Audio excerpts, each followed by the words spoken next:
Netflix पर मैंने भरतनाट्यम 2 देखी और ऑनेस्टली मूवी खत्म होने के बाद मुझे बस एक ही चीज फील हुई, ये मूवी मैंने देखी ही क्यों।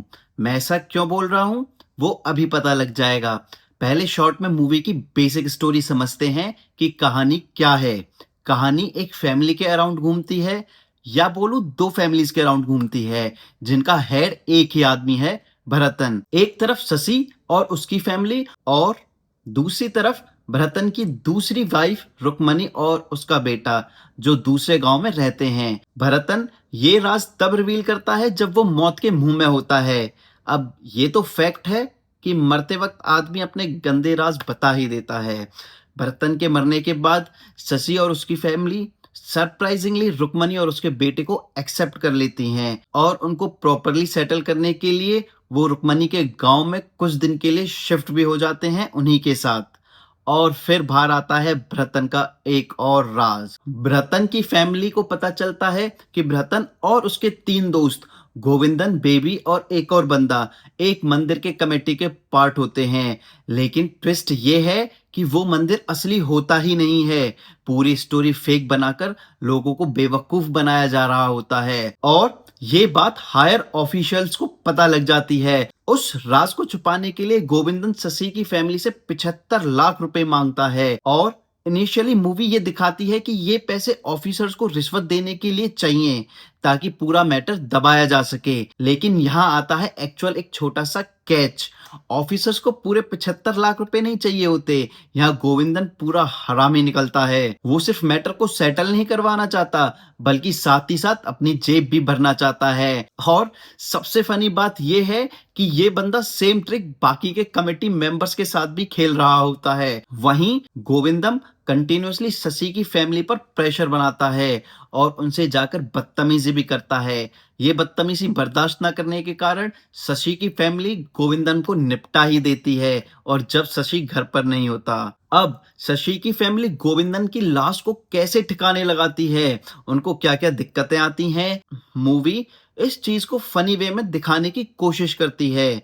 और ये है इसकी एक छोटी सी स्टोरी। पूरी स्टोरी तो आपको मूवी देख के ही जाननी पड़ेगी, पर जो मुद्दे की बात है कि मूवी वर्थ इट है या नहीं। मूवी का कॉन्सेप्ट ऑनेस्टली अच्छा था। Dark comedy, family chaos, hidden secret और डेड बॉडी का कवर अप, पेपर पे सब कुछ इंटरेस्टिंग लगता है। और रिसेंटली मलयालम मूवीज ने जेन्युइनली काफी स्ट्रॉन्ग कंटेंट दिया भी है, जैसे मंजूमल बॉयज या ब्रह्मयुग, और भी अच्छी अच्छी मूवीज हैं। और अगर मैं इस मूवी की बात करूं तो एक्टर्स ने काफी नेचुरल एक्सप्रेशंस दिए हैं, स्पेशली मर्डर के बाद जो पैनिक, डर और कंफ्यूजन दिखाया गया है वो फेक नहीं लगता। मूवी का सेकंड हाफ फर्स्ट पार्ट के मुकाबले ज्यादा बेहतर है।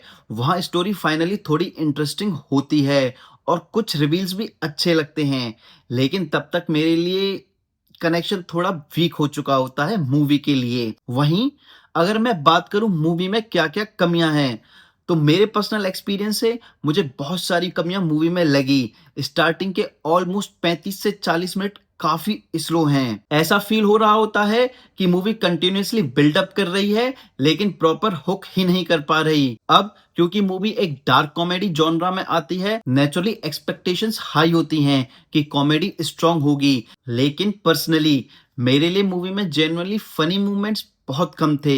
हाँ, एक दो सीन्स अच्छे हैं, जैसे बॉडी को छुपाने के लिए नए नए तरीकों का फेल होना।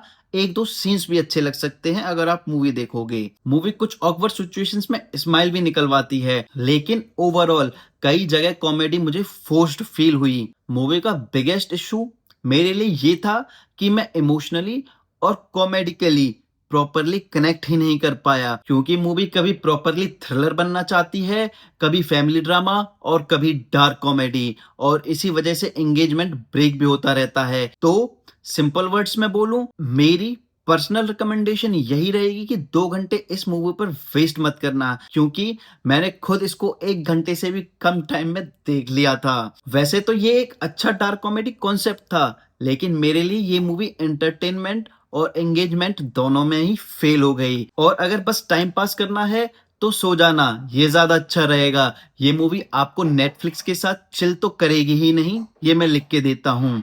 वैसे अगर आपने मूवी देख ली है तो तो कमेंट सेक्शन में जेन्युइनली बताना आपको ये मूवी फनी लगी या नहीं। चैनल को सब्सक्राइब कर लो ऐसे ही रिव्यूज के लिए। मिलते हैं अगली वीडियो में।